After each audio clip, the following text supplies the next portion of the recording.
जय हिंद दोस्तों, एक बार फिर से स्वागत है आपका हेलो शिक्षा के ऑनलाइन प्लेटफॉर्म पर। दोस्तों एसएससी एमटीएस की एग्जाम चल रही है। 19 मई 2023 का जो एग्जाम हुआ है उसमें आज शिफ्ट के अभी तक जितने भी प्रश्न मिले हैं 100+ एक्स्ट्रा फैक्ट और क्वेश्चंस के साथ जो है आपके बीच में लेकर के आया हूं। मैक्सिमम प्रश्न, मणिपुरी नृत्य, राज्यपाल, brief history of time, Kelucharan Mohapatra, सारे प्रश्नों को स्पेशल तरीके से देखिए इस तरह से ग्राफिक्स के माध्यम से, ताकि आपको याद हो पाए।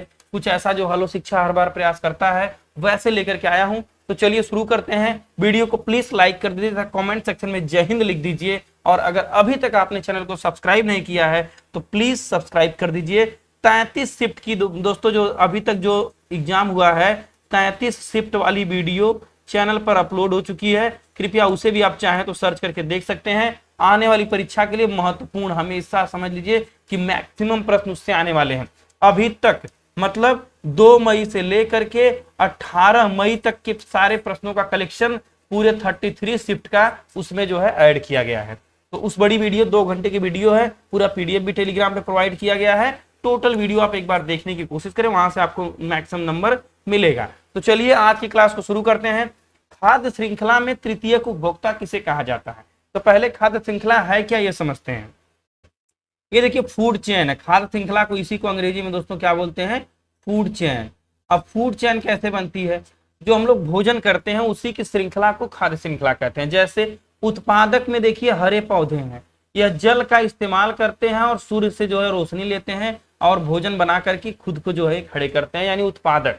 हरे पेड़ पौधे, वनस्पतियां, यानी जो भी वेजिटेबल्स हैं, फल हैं, यह उत्पादक की श्रेणी में आ जाएंगे। अब इनको खाते हैं पहले शाकाहारी लोग। शाकाहारी चाहे वो आपका हिरण हो गया या फिर कह लीजिए कि आपका कीट पतंगे हो गए, ये प्राथमिक उपभोक्ता है। जो पहली बार इन पत्तियों को, इन फलों को, इन वृक्षों को खाते हैं वह शाकाहारी हैं और प्राथमिक उपभोक्ता हैं। अब एक सर्वाहारी होता है जो इन पौधों को भी खा लेता है और इन कीट पतंगों को भी खा लेता है, यह द्वितीयक की श्रेणी में आएंगे। अब इसके अब आगे एक मांसाहारी होता है जो द्वितीयक को खाता है, यानी कि जीव जंतुओं को खा करके जिंदा रहता है। जैसे कि सर्प, ये टिड्डा है, और ये देख रहे हैं आप चूहा है। ये चूहा जो है टिड्डे को भी खा सकता है और इसको भी खा सकता है। चूहा हो गया, छछूंदर हो गई, या इस तरह से और भी छोटे छोटे जीव हो गए जो इन सबको खा। मेंढक हो गया, है ना। तो मेंढक वगैरह हैं जो इन पत्तियों को भी खा सकते हैं, इनके फलों को भी खा सकते हैं और इस टिड्डे को भी खा सकते हैं। तृतीयक उपभोक्ता में जो है मांसाहारी जीव आते हैं जो इन जो है सर्वाहारियों को खाते हैं, यानी कि मेंढक को खा लेगा, चूहे को खा लेगा, अपने से छोटे जीवों को खाएगा। इसके बाद जो है आगे एक उपभोक्ता होता है जो द्वितीयक को भी खाएगा, तृतीय प्राथमिक को भी खाएगा और तृतीयक को भी खाएगा। चतुर्थ श्रेणी का उपभोक्ता यह जो है मांसाहारी होता है, और यह सबको अपना भोजन जो है इस श्रृंखला में जितने भी हैं एक सर्वोच्च श्रृंखला पर रहता है। जैसे बाज दिख रहा है आपको, यह सर्प को भी खाएगा, टिड्डे को भी खा सकता है, चूहे को भी खा सकता है, मेंढक को भी खा सकता है ना। तो यह जो है खाद्य श्रृंखला है। प्राथमिक उपभोक्ता, द्वितीयक उपभोक्ता, तृतीयक उपभोक्ता। और अपघटक का काम होता है कि इन सब के मरने के बाद इनको डिकम्पोज करना, मिट्टी में सड़ा करके मिला देना, वह अपघटक का काम होता है। ये भी आप ध्यान रखेंगे। तो यह थी खाद्य श्रृंखला। अब तृतीयक श्रेणी में पूछ रहा है तृतीयक उपभोक्ता किसे कहा जाता है? तो तृतीयक उपभोक्ता एक जानवर है जो प्राथमिक उपभोक्ताओं और माध्यमिक उपभोक्ताओं को खाकर भोजन प्राप्त करता है। कैसे? आपने देखा कि तृतीयक उपभोक्ता यहाँ पर है, जानवर ही होगा, क्लियर है। यह सब तृतीयक में आएंगे। यह या तो प्राथमिक को खाएंगे या तो बीच में जो मध्य में आने वाले हैं इनको खाएंगे। यही ऑप्शन में रहा होगा दोस्तों। चाहे मेंढक हो सकता है, मेंढक को खाएगा, टिड्डे को खाएगा, छोटे जीव जंतुओं को खाएगा। अप्राथमिक हमेशा शाकाहारी होगा, वह पेड़ पौधों को खाएगा। द्वितीयक सर्वाहारी होगा, लेकिन तृतीयक हमेशा मांसाहारी में ही ज्यादातर आएगा, ये ध्यान रखिएगा। चलिए नेक्स्ट क्वेश्चन तक चलते हैं। निम्न में से सबसे बड़ा महासागर कौन सा है? तो प्रशांत महासागर। यह देखिए प्रशांत महासागर है, पैसिफिक ओशियन सबसे बड़ा महासागर आपका प्रशांत महासागर है। इसके बाद आर्कटिक महासागर, अटलांटिकियस आकार का महासागर पूछता है। हिंद महासागर इंडिया के पास वाला आप जानते हैं। अंटार्कटिक जो है बर्फीला महासागर, ये भी आप जानते हैं। इन सबको, ये सारे पांचों महासागर आपके सामने मैप पर। मकर संक्रांति में किस देवता की पूजा की जाती है? तो मकर संक्रांति में दोस्तों मेनली सूर्य देवता की पूजा की जाती है, और इसी को जो है खिचड़ी पर्व कहा जाता है। खिचड़ी क्या है? अलग अलग राज्यों में इसका अलग अलग नाम है। जैसे उत्तर प्रदेश में खिचड़ी कह रहे हैं, और कहीं पर मकर बिलक्कू केरला में, तो तमिलनाडु में पोंगल कहेंगे, तो कहीं पर देखेंगे मकर संक्रांति मध्य प्रदेश वगैरह में कहेंगे, अलग अलग जगह पे जैसे देखिए पूष संक्रांति है, मकर संक्रांति है, पड्डा जो है पंडिया है, इसी को लोहरी पंजाब वगैरह में, पंजाब में माघी या लोहरी कहते हैं। माघ या बिहू भी असम में कहा जाता है। माघ बिहू जो होती है वह मकर संक्रांति होती है ना। इसको दोस्तों याद रखेंगे। पूरे मैप पे संक्रांति के को अलग अलग नामों से जाना जाता है पूरे देश में, सबको यहाँ पर बताने की कोशिश किया हूं। और यह फसल का त्योहार होता है, सूर्य देवता को समर्पित होता है। मणिपुरी नृत्य किससे प्रेरित है? मैं बार बार कह रहा था कि यहाँ से प्रश्न आएगा। मैंने अपने जो है ये देखिए जो क्लास चलाया है उसी का स्क्रीनशॉट लगाया हूं और डेली प्रश्न यहाँ से आ रहा है। भक्ति और त्याग पर बल देता है मणिपुरी नृत्य, भक्ति और त्याग पर बल देने वाला है, यह ऑप्शन में था भी। वैष्णव धर्म से प्रभावित है, यह देखिए वैष्णव धर्म भक्ति और त्याग पर जो है आधारित मणिपुरी नृत्य है। और इसमें राधा कृष्ण की रास लीलाओं का आयोजन किया जाता है। डिटेल में बताया हूं दोस्तों मैप पर। देखिए यह मणिपुरी है ना, मणिपुर, नागालैंड, मणिपुर, मिजोरम और मणिपुर को मैंने ड्रॉ करके मैप पर ये स्पेशल कंटेंट मैंने तैयार करके आपको दिया हुआ है। और इसके प्रमुख कलाकार भी बार बार कहता हूँ, झावेरी बहनें दर्शना नैना सुवर्णा रंजना और गुरु अमली सिंह, सविता मेहता और कलावती देवी। यह भी प्रश्न में पूछता है बार बार कि दर्शना झावेरी बहनें किससे संबंधित है, मोस्ट इंपॉर्टेंट है। यह अगले शिफ्ट में आ सकता है, जान लीजिए दूसरे फेज में। क्षेत्रफल की दृष्टि से भारत का विश्व में कौन सा स्थान है? तो रुक का जल जो है रुक चीन अब आया भारत 7वां स्थान है। ट्रिक क्या है? रू से रूस, क से कनाडा, ची से चीन, अ से अमेरिका, ब से ब्राजील, आया से ऑस्ट्रेलिया और भारत से जो है भारत। रुक चीन अब आया भारत, यही ट्रिक है दोस्तों। ट्रिक से याद रखिएगा। इनसे संबंधित कुछ महत्वपूर्ण तथ्य भी आप चाहें तो ये भी देख सकते हैं। यही जो है 7वां स्थान, क्षेत्रफल की दृष्टि से भारत का कौन सा स्थान है? 7वां। मैंने 7 को याद करने का ट्रिक भी बता दिया कि भारत से ऊपर जो देश है सबसे बड़ा रूस आप जानते ही हैं, उसके बाद कनाडा, फिर चीन, फिर अमेरिका, फिर ब्राजील, फिर ऑस्ट्रेलिया। याद करते हैं, भूल जाता है तो रुक चीन अब आया भारत। भाई चीन को बोल रहे रुक जा, पीछे पीछे मैं भी आया हूं। और आया क्या, अब तो आ चुका है, नंबर 1 जनसंख्या भारत बन गया है। तो रुक चीन अब आया भारत। 1793 में अंग्रेजों के द्वारा पारित चार्टर एक्ट का अन्य नाम क्या था? तो ईस्ट इंडिया कंपनी एक्ट। अन्य नाम क्या था? 1793 में ईस्ट इंडिया कंपनी एक्ट पारित हुआ था। अंग्रेजों के समय में लाए गए सारे एक्ट को क्रमबद्ध तरीके से बताने की कोशिश की गई है। देखिए जरा सा क्या आप तक यह बात पहुंच पा रही है, क्या आपके परीक्षा के लिए हेल्पफुल है? रेगुलेटिंग एक्ट 1773 में आता है। 1853 में चार्टर अधिनियम आता है। 33 में चार्टर अधिनियम। 13 में एक अलग चार्टर। पिट्स इंडिया 84 में पूछेगा, 84 में कौन सा एक्ट आता है? पिट्स इंडिया एक्ट आता है। एसएससी एमटीएस में या छोटी परीक्षाओं में इनके बारे में बहुत नहीं पूछेगा, इनका सन पूछ लेगा और इनका नाम क्या था यही पूछेगा ऊपर से ही, आपके लेवल पे बेहतरीन कंटेंट। भारत शासन अधिनियम 1857 की क्रांति के बाद 1858 में जब आता है, कुछ बदलावों के साथ भारत में जब वायसराय बन जाता है, सत्ता रानी को स्थानांतरित हो जाती है, आपने पढ़ा होगा, यह भारत शासन अधिनियम है। 1861 भारत परिषद वाला, 1892 वाला देखिए परिषद अधिनियम। इसके बाद जो है 1909 और 1947 का स्वतंत्रता अधिनियम आता है। और इसके बाद ये तो एक क्रम, सॉरी यहाँ से क्रम था ऐसे, 1919 वाला, 1935 वाला और फिर लास्ट में 1947 वाला। तो इसको दोस्तों क्रम से याद करिएगा। इसका क्रम कुछ देखिए एडिटर ने हमारे इस तरह से बनाया हुआ है, ये यहाँ से ऐसे, बहुत सही। तो ऐसे आप देख सकते हैं। अब कहेंगे सर इसमें याद कौन करें, सब रटने की जरूरत नहीं है। 1858 बार बार पूछता है, ध्यान रखिएगा। पिट्स इंडिया 84 वाला है। पहला रेगुलेटिंग एक्ट भी पूछता है। 1833 वाला पूछता है बार बार। 1919 से बहुत सारे प्रावधान संविधान में लिए गए हैं। 35 से भी प्रावधान लिए गए हैं और 47 में तो आजादी थी ही। ये मोस्ट इंपॉर्टेंट है, इनको जरा सा आप याद रखिएगा। 1 2 3 4 5 6 जो है ये वाला, ये और ये। सूर्य के प्रकाश से प्राप्त होने वाले विटामिन का नाम क्या है? तो विटामिन डी मिलता है। बच्चे को पता है विटामिन डी, मैडम ले भी रही है, बहुत अच्छे से ले रही है। लेकिन विटामिन डी जब सूर्य के प्रकाश से ले रहे हो फिर भी पूर्ति नहीं हो रही है, तो फिर वही फिश है, मिल्क है, बटर है ना, तो तमाम तरह की चीजें, पनीर वगैरह, ये सब चीजें आपको, काजू वगैरह लेना पड़ेगा ताकि विटामिन डी आपको मिले। अब समझिए कुछ विटामिन और उनके रासायनिक नाम एक बार में देख लीजिए, यहाँ से भी प्रश्न पूछता है। विटामिन ए रेटिनाल से रतौंधी होने का खतरा रहता है, तो रेटिनाल लेना पड़ेगा, विटामिन ए लेना पड़ेगा, है ना। इससे होने वाला रोग इधर है, रासायनिक नाम इधर है, विटामिन का नाम इधर है। B1 थायमीन बेरी रोग। B2 राइबोफ्लोविन जो है एंगुलर स्टोटाइटिस रोग। और इसके बाद ध्यान दीजिए B3 नियासिन और पेलाग्रा रोग होने का चांस। B5 जो है पैंथोथेटिक अम्ल जो है अपसंवेदन का रोग होता है। इसके बाद थोड़ा सा इंपॉर्टेंट खोजते हैं, सबको यहाँ नहीं रटना है हम लोग को। B12 पूछता है बार बार, मिथाइल कोबालामीन जो है एनीमिया का शिकायत होती है जिससे। विटामिन सी पूछता है, एस्कार्बिक अम्ल स्कर्वी रोग हो जाता है। डी देखिए पूछा है कैल्सीफेरॉल सूखा रोग वाला।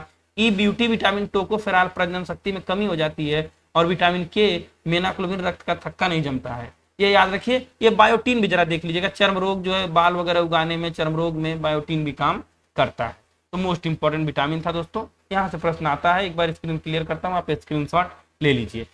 हेलोवीन डे कब मनाया जाता है? जैसे लोग वैसी पसंद। बहुत जिसने भी यह बात कहा है, देखिए भूतों का त्योहार हेलोवीन आज पूछा भी है, हैप्पी हेलोवीन।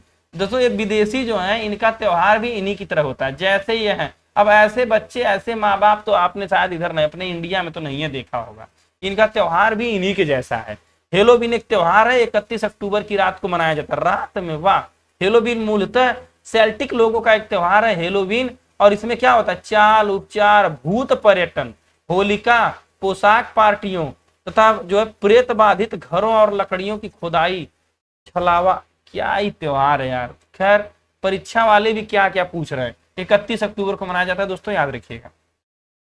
निम्नलिखित में कौन सा पब्लिक सेक्टर का बैंक है? पब्लिक सेक्टर के बैंक समझिए, कौन सा पब्लिक सेक्टर के बैंक है। अब इसमें से होता क्या है कि पब्लिक सेक्टर के बैंक भारत में वे हैं जिनमें सरकार के पास बहुत हिस्सेदारी है, जिसकी हिस्सेदारी मैक्सिमम गवर्नमेंट के पास है। यानी इसमें 50% से अधिक हिस्सेदारी सरकार के पास है। कुल 12 सार्वजनिक क्षेत्र के बैंक है, जैसे पंजाब नेशनल बैंक, SBI है, BOB है, UBI है, कैनरा जो है, पंजाब एंड सिंध बैंक जो है, भारतीय बैंक, इंडियन बैंक जिसे कहते हैं, bank of Maharashtra, bank of India, central bank of India, Indian overseas bank और यूको बैंक। ये सब आपके बैंक है। इनमें से जो ऑप्शन में रहा होगा आप उसको सही कर पाए होंगे। फायर एंड ब्लड पुस्तक के लेखक कौन है? बड़ी जबरदस्त कवर है दोस्तों, हमें लग रहा है बुक भी जबरदस्त होगी। हमने तो पढ़ा नहीं, जरा देखिएगा आप, कहीं पर अगर मिले तो पढ़ने की कोशिश करिएगा। George R. Martin, George Raymond Richard Martin, पूरा नाम इनका है, लेकिन हम इतना बस बोलेंगे कि मार्टिन याद रखिएगा। मच्छर वाली मोर्टिन, यही है मोर्टिन। वैसे भी जो है ये है आपके मोर्टिन चाचा। इनकी पुस्तक यहाँ पर है, फायर एंड ब्लड, है ना। फायर एंड ब्लड में इन्होंने एक हिस्ट्री दिया है, 300 year before a game of throne, है ना। इन्हीं की पुस्तक है, गेम ऑफ थ्रोन जो है, ड्रैगन्स रूल्ड वेस्टर्स, ड्रैगन वगैरह की कहानी है जो हॉलीवुड की फिल्में बनती हैं। इसी तरह की पहले लोग पुस्तक लिखते हैं और इन्हीं पुस्तकों पर फिल्में बनाते हैं। अब देखिए बढ़िया प्रश्न यहाँ, अनुच्छेद 40 का संबंध किससे है? अनुच्छेद 40 बार बार पूछता है, ग्राम पंचायतों के गठन से संबंधित। 73वां संविधान संशोधन और 74वां संविधान संशोधन, ग्राम पंचायत और नगर पंचायत, याद रखिएगा। यहाँ से प्रश्न पूछता है दोस्तों, है ना। राज्य ग्राम पंचायतों की व्यवस्था करने के लिए कदम उठाएगा। 40 में कहा गया है, ऐसी शक्ति व अधिकारों को जो स्वशासन की इकाइयों के रूप में कार्य करने में सक्षम बनाएगा। 40 में कुल मिला के गाँव का शासन और ग्राम पंचायत की बात कही गई है। लगे हाथ कुछ इंपॉर्टेंट अनुच्छेद जो परीक्षा में पूछा हुआ था MTS की पिछली पालियों में, कौन कौन सा? 43B, 39A, 48A। क्या है ये? 43B में सहकारी समितियां पूछा था, याद होगा आपको। 39A में समाज के गरीब और कमजोर वर्ग को मुफ्त कानूनी सहायता, मुफ्त वकील देंगे। 48A में कहा गया कि पर्यावरण रक्षा के लिए सुधार करेंगे। 48A, 39A, 43B, तीनों याद रखिएगा। यहाँ से प्रश्न MTS पिछली शिफ्ट में पूछा है। तमाम अनुच्छेद न रटिए, जो पूछ रहा है वही याद करिए। साइमन कमीशन भारत में किस लिए आया था, क्या करने आया था, जरा देखते हैं। 1927 में इसका गठन होता है, अंग्रेज सर जॉन साइमन होते हैं, है ना। यह भारत में जो है राजनीतिक सुधारों के लिए आया था कि आज भारत में पॉलिटिकल स्टेबिलिटी लाए, साइमन कमीशन। और यही साइमन कमीशन जब 1928 में भारत आता है, सारे लोग इसमें अंग्रेज होते हैं और इसका पूरा विरोध किया जाता है साइमन कमीशन का भारतीय नेताओं द्वारा। और विरोध में साइमन गो बैक, देखिए तब की फोटो भी एक खोज करके लगाया हूं गूगल बाबा से, साइमन गो बैक के नारे लगाए जाते हैं। और इसी समय लाला लाजपत राय के सर पर लाठियों से वार किया जाता है और उनकी मौत भी हो जाती है। जिसमें कल वहां से प्रश्न पूछा था कि जो है लाला लाजपत राय जो है कब उनकी मृत्यु होती है, किस उसमें कमीशन के दौरान। तो यही देखिए प्रश्न था और आज भी वहां से प्रश्न उठा रहा है। आधुनिक भारत से डेली 1-2 प्रश्न दोस्तों पूछ रहा है। नेक्स्ट क्वेश्चन, नाबार्ड का पूरा नाम क्या है? नाबार्ड का पूरा नाम national bank for agriculture and rural development.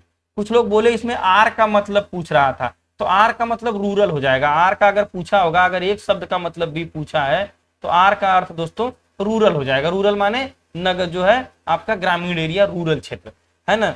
तो national bank for agriculture and rural development माने ग्रामीण क्षेत्रों में जो है कृषि और ग्रामीण विकास के लिए एक बैंक, ये इसका अर्थ समझ लीजिए, है ना, राष्ट्रीय कृषि और ग्रामीण विकास बैंक, यह कृषि में छोटे छोटे लोन उपलब्ध करवाते हैं, है ना।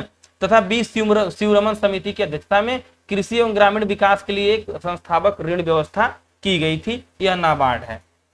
एल्बर्ट बिल किससे संबंधित है? यूरोपियों के मुकदमे से संबंधित है। यूरोपियों के मुकदमे के संबंध में भारतीय मजिस्ट्रेटों पर लगाई गई अयोग्यता को हटाना, यह था। एल्बर्ट बिल लॉर्ड रिपन के समय में आया था, बात समझिएगा। एल्बर्ट बिल एक आता है, इसके दौरान सर कर्टेन एल्बर्ट ने ड्राफ्ट किया था, इसलिए इसको एल्बर्ट बिल कहते हैं। इस विधेयक को पेश करने के पीछे मुख्य उद्देश्य था भारतीय न्यायाधीशों को सत्र अदालतों में ब्रिटिश से जुड़े मामलों में मुकदमा चलाने की अनुमति देना। मतलब कि जो भारत के न्यायाधीश हैं, उन न्यायाधीशों को अंग्रेजों के ऊपर जो है मुकदमा चलाना और उन्हें सजा देना। तो इसका विरोध भी हुआ, अंग्रेजों ने इसका काफी विरोध किया, क्योंकि वो चाहते नहीं थे कि हमारे ऊपर भारतीयों का शासन न्यायालय के माध्यम से हो जाए। तो वह जो है ये एल्बर्ट बिल था। नेक्स्ट है गांधी सागर बांध किस नदी पर स्थित है? तो यह गांधी सागर बांध का नजारा है और यह जो है चंबल नदी पर स्थित है। और चंबल नदी मध्य प्रदेश में, आप जानते हैं, बांध मध्य प्रदेश के मंदसौर के नीमच जिले में स्थित है। एमपी का गांधी सागर बांध, है ना। अब मध्य भारत का पठार जो है, आप इसको भी जानेंगे, हाईलैंड उत्तरी भाग में शामिल है। अधिकांश पश्चिमोत्तर और मध्य प्रदेश का राजस्थान क्षेत्र में शामिल है। यहाँ से प्रश्न पूछता है। अनुच्छेद 19 से 22, मैं कहता हूं रोज जब यहां से प्रश्न पूछता है तो क्यों न बताया जाए दोस्तों। रोज यहां से एक प्रश्न पूछ रहा है। समस्त शोध संस्कृति के उपचार के लिए मैं चिल्ला रहा हूं और यहां से एक नंबर रोज आपको मिल रहा है। जो लोग इसको ध्यान दे रहे होंगे उनको एक नंबर मिल भी रहा होगा, है ना। स्वतंत्रता का अधिकार पूछा हुआ है, देखिए अनुच्छेद 19 से 22 पूछा है ना।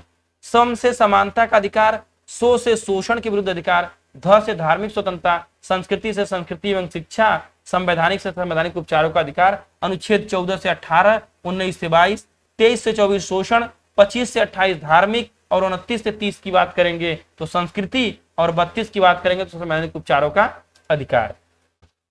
केलूचरण महापात्र किस नृत्य से संबंधित है? मैंने बार बार चिल्ला चिल्ला कर कहा हूं कि केलूचरण महापात्र नहीं बल्कि सारे नृत्य राज्य याद कर चुके हैं, तो उनके नृत्यांगनाओं को याद करिए, जो मैंने वीडियो में करवाया भी है। और ये स्पेशल जो है आपको दिख रहा है स्क्रीनशॉट, ये मेरी क्लास का है। आज मेरी क्लास से बहुत सारे कंटेंट छपे थे। नृत्यों की एक वीडियो मात्र 15 मिनट की बनाया दोस्तों, 15-20 मिनट की है। आप मैं यहाँ आई बटन में दे दूंगा, आप यहाँ पर या नीचे यहाँ पर जो है क्लिक करके देख सकते हैं। चैनल पर मेरे आपको नृत्य वाली वीडियो मिलेगी, स्टैटिक जीके इजी वे। नृत्य की वीडियो उसमें एक आपको मिल जाएगी और एक जो है जनगणना की वीडियो मिल जाएगी इनसे जो है, और एक अंतरराष्ट्रीय संगठन इंटरनेशनल ऑर्गेनाइजेशन की वीडियो।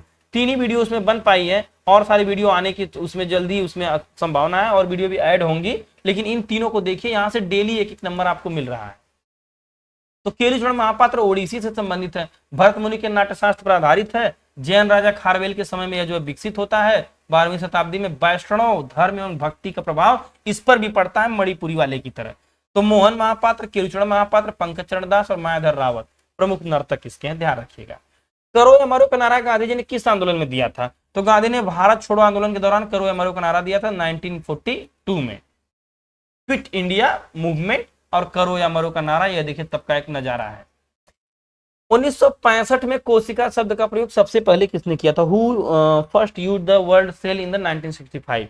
तो 1965 में रॉबर्ट हुक, आप जानते हैं, कोशिका शब्द का प्रयोग करते हैं। सबसे लंबी कोशिका न्यूरॉन, और सबसे अगर बड़ी कोशिका की बात करें दोस्तों तो शुतुरमुर्ग का अंडा, आप जानते हैं, शुतुरमुर्ग का एग्स जो है, इसको भी याद रखिएगा। यह कोशिका है। माइटोकॉन्ड्रिया, राइबोसोम्स, वैक्यूल्स, वोल्व्यूली, न्यूक्लियस, एक साइटोप्लाज्म, ये सब इसके गाल्जी बॉडी, ये सब इसके महत्वपूर्ण अंग है। माइटोकॉन्ड्रिया को power house of the cell कहा जाता है, याद रखिएगा, यहाँ से प्रश्न पूछा है। अब ब्रीफ हिस्ट्री ऑफ टाइम के लेखक कौन है? स्टीफन हॉकिंस, कई बार पूछा हुआ प्रश्न है। यहाँ बुक भी लगा दिया हूं ताकि आपको पता भी चले कि बुक कवर कैसी, बुक कैसी है। अब ब्रीफ, ये इमेजेस लगाने का मतलब सिर्फ यही रहता है कि आप दोस्तों, हो सकता है ये वाला कंटेंट भूल जाए या ये आपको बोर कर दे, लेकिन ये ग्राफिक्स आपके इंटरेस्ट को बनाए रखते हैं और आपके माइंड में छपते जाते हैं, क्योंकि पिक्चर की मेमोरी हमारी 20 गुना तेज होती है टेक्स्ट की मेमोरी की तुलना में। इसको याद रखेंगे, भूल जाएगा, या देख लेंगे, नहीं भूलेगा, है ना। वह अंग्रेज सैद्धांतिक भौतिक विज्ञानी और ब्रह्मांड विज्ञानी थे। अब ब्रीफ हिस्ट्री ऑफ टाइम के लेखक थे। इनका एक बहुत फेमस कह लीजिए कि एक रिसर्च है कि ब्रह्मांड विज्ञान को पुनः परिभाषित करके बताया कि ब्लैक होल विकिरण उत्सर्जित करते हैं और बाद में वाष्पित हो जाते हैं। यह पूछता है कई बार, कि ब्रह्मांड में ब्लैक होल की संकल्पना में वाष्पन का सिद्धांत किसने दिया? तो स्टीफन हॉकिंग। राज्यपाल बनने की न्यूनतम आयु कितने वर्ष होती है? तो राष्ट्रपति बनने के लिए दोस्तों देखिए पूरा एक साथ क्रम से समझिए, राज्यपाल वाली 35 वर्ष तो यहाँ प्रश्न में पूछा था, लेकिन राष्ट्रपति 35, उपराष्ट्रपति 35, राज्यपाल 35, याद कर लिया। तीनों माने राष्ट्रपति, उपराष्ट्रपति, राज्यपाल, तीनों का अप्रत्यक्ष चुनाव भी होता है ना। आप लोग तो वोट इसमें डालने जाते नहीं, वो अप्रत्यक्ष चुनाव होता है। और देखिए प्रधानमंत्री, मुख्यमंत्री और एमपी यानी कि लोकसभा, ये 25 वर्ष इनकी आयु होती है, एक साथ याद करिए। और राज्यसभा में केवल 30 वर्ष होता है, यही ध्यान रखिएगा। सेशन पसंद आया हो तो टेलीग्राम QR कोड है, इसको स्कैन करिए और टेलीग्राम ज्वाइन करिए, जहां पर आपको टोटल PDF प्रोवाइड की जाएगी दोस्तों। और वीडियो को लाइक करिए, कमेंट में जय हिंद लिखिए तथा कुछ दोस्तों तक शेयर करिए। चैनल को सब्सक्राइब जरूर करिए अगर अभी तक सब्सक्राइब नहीं किया है तो। और इंपॉर्टेंट इन्फॉर्मेशन, 33 + 3 शिफ्ट की आज भी जुड़ जाएगी। लगभग 36 शिफ्ट के मैक्सिमम प्रश्नों को तैयार किया गया है। उस वीडियो को मैं आई बटन में यहाँ दे दूंगा, कमेंट में भी पिन कर दूंगा नीचे जो है, और यहाँ पर भी आपको दिखा दूंगा। मैक्सिमम वहां से प्रश्न आने वाले हैं। एक बड़ी वीडियो 2 घंटे की, पूरा कलेक्शन जो है आपको दिया जा रहा है फ्री ऑफ कॉस्ट PDF के साथ, उसको जरूर देखिएगा। चैनल पर सर्च करके आपको मिल जाएगी। Best of luck. अगर जिनका एग्जाम हो चुका है उनके लिए, जिनका एग्जाम होने वाला है वह लोग इस वीडियो को देखें। उनको इससे कम से कम समझ लीजिए कि 15 से 20 प्रश्न इस वीडियो से कवर होने वाला है। इससे ज्यादा और कुछ नहीं कहूंगा। जय हिंद, जय भारत।